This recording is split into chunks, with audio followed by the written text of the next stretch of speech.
Bismillahirrahmanirrahim. Assalamualaikum warahmatullahi wabarakatuh. Pertama-tama, marilah kita panjatkan puji syukur atas kehadirat Allah Subhanahu wa taala yang telah memberikan kita rahmat, kesehatan serta keselamatan sehingga kita dapat melakukan presentasi hari ini secara daring. Salawat serta salam semoga selalu tercurah kepada baginda Rasulullah Muhammad SAW. Baik, perkenalkan nama saya Anan Ma'ruf selaku moderator dari kelompok 5 yang beranggotakan Nur Fajriana Maskur sebagai pemateri pertama, Nurdia Awalia sebagai pemateri kedua, Karmila sebagai pemateri ketiga, Aryani M. Arsauli sebagai pemateri keempat, Nurul Yanti sebagai pemateri kelima. Adapun topik pembahasan yang kami akan bawakan pada presentasi kali ini yakni bab 6 mengenai penaksiran fungsi permintaan. Saya persilakan kepada rekan-rekan saya untuk membawakan materinya. Baik, di sini saya sebagai materi pertama, saya akan menjelaskan apa itu materi pertama, metode penaksiran permintaan. Metode untuk menaksir nilai dari koefisien beda dikelompokkan menjadi yang pertama metode langsung, yaitu metode yang langsung melibatkan konsumen. Contohnya lewat wawancara, survei, pasar simulasi, dan eksperimen pasar terkendali. Yang kedua, metode tidak langsung, yaitu dilakukan berdasarkan data-data yang telah dikumpulkan dan kemudian dilakukan upaya-upaya untuk menemukan hubungan-hubungan statistik antara variabel dependen dan variabel independen, teknik korelasi sederhana dan analisis regresi berganda. Adapun yaitu metode riset pasar yang telah dikembangkan oleh Stanford Research Institute, False Values and Lifestyle, membagi konsumen dalam kategori-kategori yang didasarkan pada citra diri mereka, tujuan, dan produk-produk yang mereka gunakan.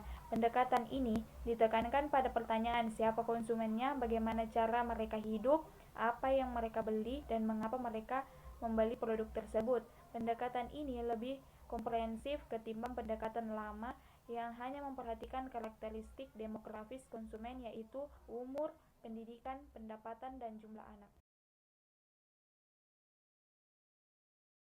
Bagian B, wawancara, survei, dan eksperimen. Wawancara dan survei. Metode penaksiran permintaan secara langsung adalah dengan cara mewawancarai para pembeli atau pembeli potensial mengenai berapa kenaikan atau penurunan jumlah produk yang mereka beli jika harganya berubah. Kelompok sasaran dapat dikumpulkan untuk membicarakan masalah tersebut atau kuesioner ditujukan kepada suatu sampel pembeli. Walaupun kelihatannya sederhana, dalam pelaksanaan pendekatan ini menghadapi banyak kesulitan, yaitu 1. Kecakapan random individu yang disurvei harus mewakili pasar secara keseluruhan, sehingga hasilnya tidak biasa. Oleh sebab itu, sampel harus cukup besar dan menggunakan metode random sehingga informasi pasar yang layak untuk mengadakan rencana perubahan. 2. Biasa pewawancara. Dalam hal ini, kehadiran pewawancara dapat mempengaruhi perasaan responden sehingga responden dapat memberikan jawaban-jawaban yang tidak benar. Bias pewawancara sering terjadi baik dalam personal interview dan bahkan kuesioner yang diposkan sekalipun, sebab ada orang lain yang membacanya.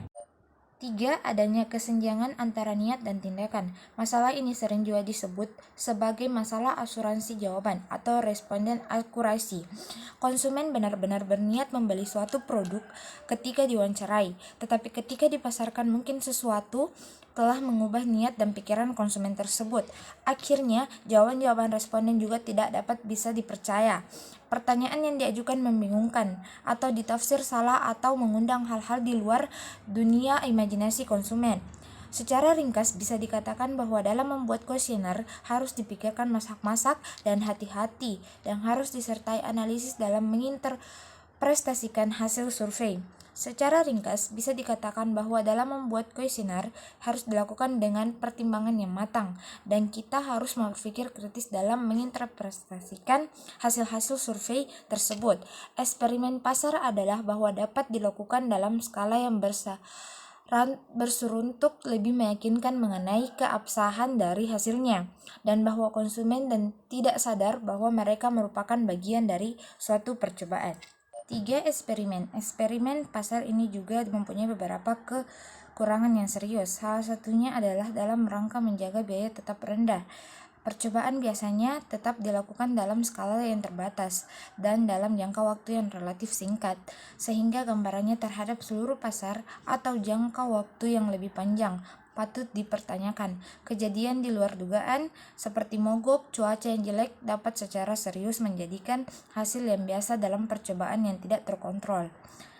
Pesaing dapat mencoba untuk melakukan sabotase percobaan ini, dengan juga merubah harganya dan determinan permintaan lainnya yang dapat mereka kontrol.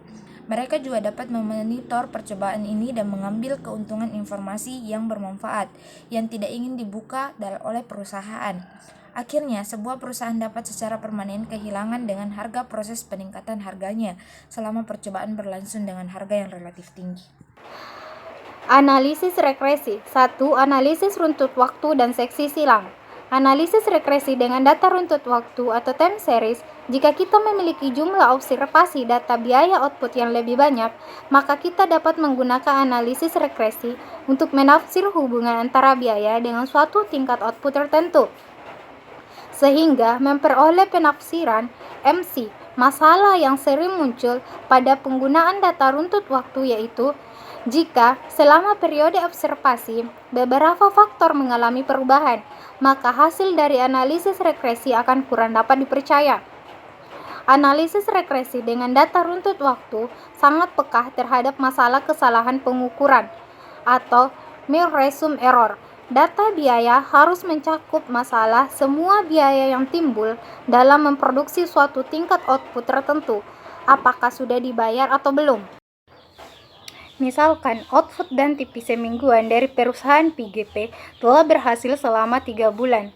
Outputnya bervariasi dari minggu ke minggu karena pasukan bahan-bahan baku yang sulit diramalkan. TPC berubah-ubah secara positif mengikuti tingkat output perusahaan tersebut. Tapi bagaimana bentuk dari hubungan tersebut? Spesifikasi bentuk fungsional mempunyai implikasi penting dalam penafsiran kurva MC yang akan dihasilkan oleh analisis regresi. Jika kita membuat spesifikasi TPC sebagai suatu fungsi linear dari output, misalnya TPC sama dengan A ditambah BQ, maka penafsiran MC yang dihasilkan oleh regresi tersebut akan merupakan parameter B. Karena MC ekuivalen dengan turunan TPC pada output, alternatif lain untuk observasi data yang sama, misalnya spesifikasi fungsi pangkat 2 atau kuadratif. Jika TPC sama dengan A ditambah BQ ditambah Q2, maka MC tidak akan konstan, tetapi menaik jika fungsi output konstan. Dan alternatif terakhir menggunakan rumus TPC sama dengan A ditambah BQ ditambah Q2 ditambah DQ3. Maka penafsir MC yang dihasilkan oleh analisis regresi bersifat kurvilinear dan akan meningkat secara kuadratif sesuai dengan tingkat outputnya. Bentuk spesifikasi fungsi biaya yang manakah yang harus kita pilih? Ketika hasil analisis regresi akan digunakan dalam pembuatan keputusan, maka kita harus yakin betul bahwa kurva MC dan AVC yang dihasilkan benar-benar menunjukkan hubungan biaya output dalam sebuah grafik. Kita akan tahu bahwa satu dari 3 bentuk fungsional di atas itu merupakan bentuk yang terbaik yang menunjukkan hubungan antara 2 variabel. 2. Linearitas persamaan regresi. Linearitas adalah sifat hubungan yang linear antar variabel. Artinya, setiap perubahan yang terjadi pada satu variabel akan diikuti perubahan dengan besaran yang sejajar pada variabel lainnya. Cara melakukan uji linearitas dapat dilakukan dengan 2 cara. Dengan menggunakan aplikasi SPSS, yaitu dengan fungsi scatter plot graph, fungsi comparison means. Uji linearitas adalah salah satu uji asumsi yang dilakukan untuk mengetahui sifat linear pada sebaran data antara variabel X dan Y. Perlunya mengetahui adakah sifat linear pada hubungan X dan Y mempengaruhi tingkat valid atau tidaknya model regresi yang dihasilkan. Jadi, sebagus apapun model regresi yang dihasilkan dengan R² yang tinggi, namun jika data tersebut tidak memiliki sifat linear, maka kemungkinan akan terjadi kesalahan estimasi. Pada dasarnya, regresi dibentuk dengan dasar linear, karena model regresi pada umumnya adalah Y prediksi sama dengan A ditambah BX, sedangkan Y aktual sama dengan A ditambah BX ditambah error. Error merupakan selisih antara Y prediksi, dan Y aktual. Jika model itu tepat dalam menginterpretasikan Y aktual, maka dikehendaki error akan semakin kecil. Error kecil akan ditunjukkan dengan melihat R². Karena semakin tinggi R², maka akan mencerminkan model akan baik. Satu hal yang bisa kita simpulkan adalah ciri model tersebut memenuhi sifat linearitas adalah nilai R²-nya tinggi. Selanjutnya 3. Penaksiran parameter regresi. Langkah-langkah mengkaji penaksiran parameter regresi. A. Menentukan fungsi likelihood. B. Mencari turunan pertama dan kedua dari fungsi in likelihood. C. Jika parameter yang diperoleh tidak closed form atau implisit, maka digunakan metode iterasi numerik Newton-Raphson. Parameter model regresi linear berganda 43 metode. Bootstrap menggunakan data asli sebagai sampel bootstrap. Data asli ini berasal dari data populasi, kemudian dari populasi ini akan dilakukan penyampilan data. Hasil penyampilan data inilah yang nantinya akan digunakan sebagai sampel bootstrap. Sampel bootstrap inilah yang akan digunakan sebagai solusi dalam menyelesaikan statistika inferensia. Metode bootstrap terdiri dari dua jenis, yaitu metode bootstrap pasangan data dan metode bootstrap residual. Dalam penulisan kali ini akan digunakan metode bootstrap pasangan data. Metode bootstrap pasangan data dalam mengestimasi parameter regresi dilakukan dengan cara menggandengkan antara variabel bebas dengan variabel responnya. Metode kuadrat kecil sering disebut ordinary least squares atau OLC adalah proses matematis untuk menentukan intercept dan slope garis yang paling tepat yang menghasilkan jumlah kuadrat, deviasi atau simpangan yang minimum. 4. Koefisien determinasi. Koefisien determinasi atau R2 adalah angka yang menunjukkan proporsi variabel dependen yang dijelaskan oleh variasi variabel independen. Artinya, menunjukkan seberapa jauh kesesuaian persamaan regresi tersebut dengan data. Misalnya, theta R2 sama dengan 0,90 menunjukkan bahwa perubahan pada variabel-variabel independen menyebabkan 90% perubahan pada variabel dependen. Theta nilai R2 sama dengan 1 menunjukkan bahwa semua variasi Y yang dijelaskan oleh variasi variabel X dan akibatnya semua titik data akan terletak pada garis yang paling tepat. Theta sebaliknya, nilai yang rendah akan menunjukkan pancaran data yang lebar dengan deviasi yang relatif besar terhadap garis yang paling tepat. Hal ini tersebut menunjukkan pula hubungan yang relatif lemah antara variabel dependen dengan variabel independen. Selanjutnya 5. Kesalahan baku penaksiran. Kesalahan baku atau selisih tafsir standar merupakan indeks yang digunakan untuk mengukur tingkat ketepatan regresi atau pendugaan dan koefisien regresi atau penduga atau mengukur variasi. Titik-titik observasi di sekitar garis regresi. Dengan kesalahan baku, batasan seberapa jauh melesetnya perkiraan kita dalam meramal data dapat diketahui. Apabila semua titik observasi berada tepat pada garis regresi, maka kesalahan baku akan bernilai sama dengan 0. Hal itu berarti perkiraan yang kita lakukan terhadap data sesuai dengan data yang sebenarnya. Keenam yaitu masalah-masalah dalam analisis regresi. Ada 3 masalah dalam analisis regresi, yaitu yang pertama, heteroskedastisitas. Heteroskedastisitas adalah kondisi terdapatnya hubungan linear atau korelasi yang tinggi antara masing-masing variabel independen dalam model regresi. Multikolinearitas biasanya terjadi ketika sebagian besar variabel yang digunakan untuk saling terkait dalam suatu model regresi. Oleh karena itu, masalah heteroskedastisitas tidak terjadi pada regresi linear sederhana yang hanya melibatkan satu variabel independen. Indikasi terhadap masalah multikolinearitas dapat kita lihat dari kasus-kasus sebagai berikut. Yang pertama, nilai R kuadrat yang tinggi signifikan namun nilai standar error dan tingkat signifikasi masing-masing variabel sangat rendah. Yang kedua, perubahan kecil sekalipun pada data akan menyebabkan perubahan signifikan pada variabel yang diamati. Yang ketiga, nilai koefisien variabel tidak sesuai dengan hipotesis. Misalnya, variabel yang seharusnya memiliki pengaruh positif, nilai koefisien positif ditunjukkan dengan nilai negatif. Yang kedua, autokorelasi. Autokorelasi adalah korelasi antara anggota serangkaian observasi yang diurutkan menurut waktu seperti data deret waktu atau ruang seperti data cross-section. Untuk mengetahui autokorelasi digunakan uji Delbert-Wettstein. Adanya autokorelasi dalam regresi dapat diketahui dengan menggunakan beberapa cara metode grafik dan uji Delbert-Wettstein. Langkah-langkah uji Delbert-Wettstein adalah sebagai berikut. Yang pertama, regres model lengkap untuk mendapatkan nilai residual. Yang kedua, hitung D Delbert-Wettstein statistik dengan rumus. Yang ketiga, hasil rumus tersebut yaitu nilai D kemudian dibandingkan dengan nilai D tabel Delbert-Wettstein.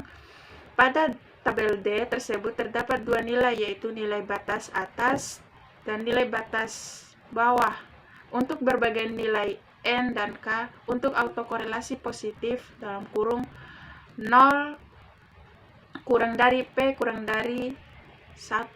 Hipotesis 0 HO diterima jika D lebih dari DU. Sebaliknya, HO ditolak jika D kurang dari DL. Untuk autokorelasi negatif, hipotesis 0 HO diterima jika M4 kurang D lebih dari DU. Sebaliknya, HO ditolak jika M4 kurang D kurang dari DL. Yang ketiga, multikoleniaritas. Multikoleniaritas muncul jika terdapat hubungan yang sempurna atau pasti di antara beberapa variabel yang semua variabel independen dalam model. Pada kasus multikoleniaritas yang serius, koefisien regresi tidak lagi menunjukkan pengaruh murni dari variabel independen dalam model. Terdapat beberapa metode untuk mendeteksi keberadaan multikoleniaritas. Untuk mendeteksi multikoleniaritas digunakan pengukuran terhadap nilai FIV atau yang sering kita sebut variabel inflammation factor dan nilai tolerance. Berikut ini langkah-langkahnya. Yang pertama, A. Regres model lengkap untuk mendapatkan nilai R kuadrat Y sama dengan F sama dalam kurung X1 X7. Yang bagian B, regres masing-masing variabel independen terhadap seluruh variabel independen lainnya. Terdapat nilai R kuadrat. Regres ini disebut auxiliary regression. XI sama dengan XJ. Yang C, jika terdapat RI kuadrat lebih dari R kuadrat, berarti terdapat masalah multikoleniaritas yang serius.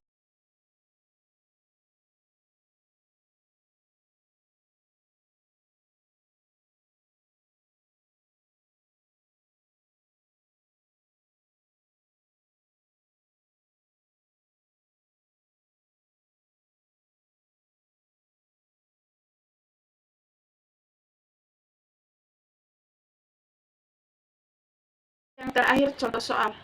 Hal pertama yang akan kita lakukan adalah membentuk persamaan regresi, yaitu Y sama dengan A tambah BX. Selanjutnya adalah menentukan konstantan A dan koefisien B. Jika ikuti langkah sebagai berikut, maka diperoleh persamaan regresi sebagai berikut. Y sama dengan min 1,3147 tambah 4,5413X, di mana Y sama dengan tinggi pohon mahoni yang diprediksi X sama dengan diameter batang pohon mahoni. Interpretasi dari koefisien regresi. Nilai A sama dengan min 1,3147, artinya tidak ada lagi diameter batang pohon, maka tidak akan tinggi pohon tersebut karena tidak akan tinggi yang bernilai negatif sehingga dianggap 0. Nilai B sama dengan 4,5413, artinya tidak terjadi peningkatan diameter batang pohon mahoni atau suatu satuan, maka akan terjadi peningkatan tinggi pohon mahoni sebesar 4,5413 satuan.